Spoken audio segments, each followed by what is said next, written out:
This is a video I wanted to get out last week, but I did get sick. Better late than never. These are my top baits of 2024. So these aren't all baits that came out this year. It's just stuff that, I really grew to like. Either stuff I discovered or just, techniques and baits that I really honed in on using. So a lot of this stuff will seem familiar. It is stuff that I fished, in videos or that I've talked about before, of course. And we're going to go over it now.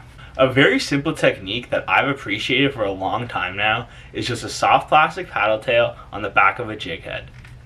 In past years I've sized down, sticking to like the 2.5 inch, 2 inch range on smaller jigs, but this year I found sizing up actually worked better, especially for bass. So this is the paddle tail choice for me in 2024. This is the Bass Pro Speed Shad in the Smalley Magic color. Now this is essentially just a Kitech Swing Impact ripoff. It's that standard shad profile, usually ribbing with a nice big wide flat paddle tail on there on the back that you get, a very consistent action out of. This year I found 3 inch to be the optimal size. I fish it on a 1/4 ounce jig head, and it's when the bite gets slow, when it's very tough, especially, in a lot of the dog days of the summer, which we had a lot of this year, that this bait really prevails. Another thing that differs this year compared to in the past, I used to fish either a black paddle tail or a chartreuse paddle tail, very colors on either end of the spectrum. What I found this year was going for more natural colors seemed to work for me. So that's why I want to pick this Smalley Magic as really my optimal color this year. It just seemed the best for this really finessey technique. So this paddle tail is a very simple bait, which is why I like to kind of keep it simple. Most of the time I fish this just on a regular 1/4 ounce jig head. This is a VMC Aspirin Moon Eye head, I believe it is. And very, very, very standard, jig head. A light wire hook. This is a very finessey application. So I fish this on like a medium, maybe a medium light spinning rod for the most part. And it works very well. I had the most luck kind of slow rolling this thing, just slowly retrieving and really just feathering that rod the whole time as I bring it in. Trying to keep it, almost like as if you were mid-strolling. I like to just kind of keep it in the middle water column and just, bring that thing back to me. And I found that I got a lot of bites that way. Now sometimes, in the wind or in certain situations, I would switch to an underspin head. This here is a very beat up Berkeley Fusion underspin head. And this was my favorite by far. Now I haven't used a plethora of different underspins, but what I really like about this one is that it has that bar that kind of makes this blade extend out past the bottom of the bait, which kind of, makes that profile a little bit bigger in the water, and as well as, kind of keeps it away from your paddle tail. I also like that this one had a massive blade on it. A lot of times these underspins have kind of wimpy little blades, and I like the bigger blade. The big huge willow blade on the bottom of this one works great for me. I also like these Fusion heads just because they have that very nice bait keeper on there. And while it does kind of destroy the tops of your paddle tails and things like that, it does a good job of keeping them on, I find. Now the 3 inch paddle tail is not the only, regular paddle tail that I throw. I often threw these in 4 inch sizes as well. Now I do not have a 4 inch speed shad, but I did have the Crush City Mare in 4 inch. And this kind of worked as the year went on, I find, as the bite got slower and the water temps got colder and the bigger fish kind of came out, they wanted those bigger meals. So that's when I sized up to the higher, the heavier and longer baits. While I definitely did like the Mare this year, it was a little less foolproof than my speed shads. I just found that, for whatever reason, the baits kind of wanted to tilt to one side as I swam it back to me. And that might have been my own fault for just not rigging it straight enough or anything like that. But this was not a problem I had with the speed shad or, the Kitech Swing Impact style of bait. Either way, I wanted to share this anecdote about the 4 inch bait as, it kind of led me to this Nishim Lureworks smelt head. So this was a little bit bigger jig. This is a 2/7 ounce, so, essentially 3/8, I guess. A little bit heavier, a lot longer hook shank, and this was a really nice high quality jig that I really like to throw throughout the year. And as it got colder and those bigger fish came out, and you're looking for that big meal. This is a jig that it's definitely not cheap, but I want to pick some more up in the smaller sizes as well. Again, I really like that bait keeper on there, just that standard kind of little ribbed section there to hold that plastic on. I find it did a pretty good job. These smelt heads had a really nice roll to them at slow speeds, which is what I liked them for. So yeah, a really good jig that I had fun throwing in 2024. over the course of the year, I kind of made it my mission to really hone in on the chatterbait, throw bladed jigs more. It's something that I've seen a lot of people, do great on all the time, and I never really had luck with, so I wanted to just give it the chance.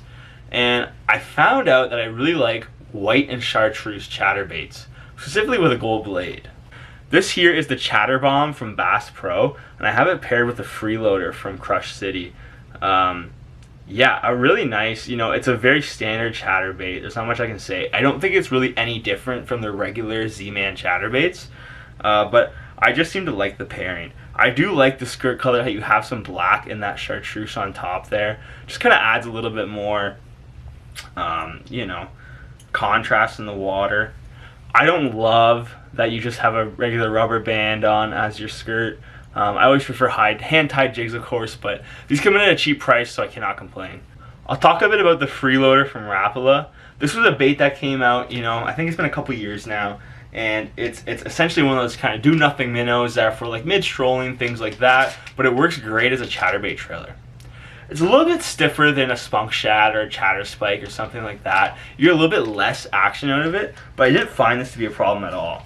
I don't know if it was just, I happened to be fishing at the right times, but I definitely prefer the rigidity of the plastic. While you still do have, a decent amount of action in the water, it definitely is a lot more rigid than, your standard kind of chatterbait trailers are. But I didn't find that a problem at all. I know this video is starting to get a little Crush City heavy, but I want to feature this one as well. This is the Ned BLT, and, what Rapala did with this was they took a very standard presentation, that Ned bait style, just a little 3-inch worm, something that you just throw on the bottom, and I wouldn't say they reinvented anything, but they just added some features to it that I really appreciate. So I like this color the best. This was Green Pumpkin Watermelon, just a green pumpkin bottom and some green on the top. Now apparently I've been told that this turtle shell kind of pattern you have is actually what should be on top.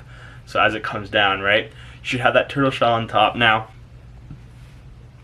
not that it really matters, I reversed it. So what I actually did was I had this ribbed kind of plastic on the top, and this helped a lot because I like to use a lot of EWG Ned heads. When you're using EWG Ned heads, the problem that I tend to have is that, since they all have this kind of TPE, this elastometer, Z-Man style of plastic, it's hard to get a good hook set, especially since on a Ned rig you're using lighter gear most of the time. So with this ribbing, I'm able to, barely bury that hook point, It's really only through, hard to say there, but it's really only through the ribbed part of the plastic. It doesn't actually go through the body, which makes getting that hook set a lot easier, but keeping it mostly weedless. The Ned rig is never going to be 100% weedless, but fishing on EWG like this kind of gets you through the heavier slop. Finally, I want to touch on this. This bait bailed me out a lot this year, especially early on in the spring and, the early summer. I know it's rubbed off here, but this is the Berkley Power Bait Max Scent Hitworm. And this one is in the Green Pumpkin Magic color. So this is a 4-inch worm of very, very finessey plastic. It's very thin, small. It kind of tapers down. It has a nice, a heavier end here at the end that kind of gives it some action in the water. And what I like about this worm is that you can fish it in so many different ways. So the main way that they kind of tell you how to do on the packaging is they tell you to use a drop shot hook. Now, I really like drop shotting this, just wacky rigged.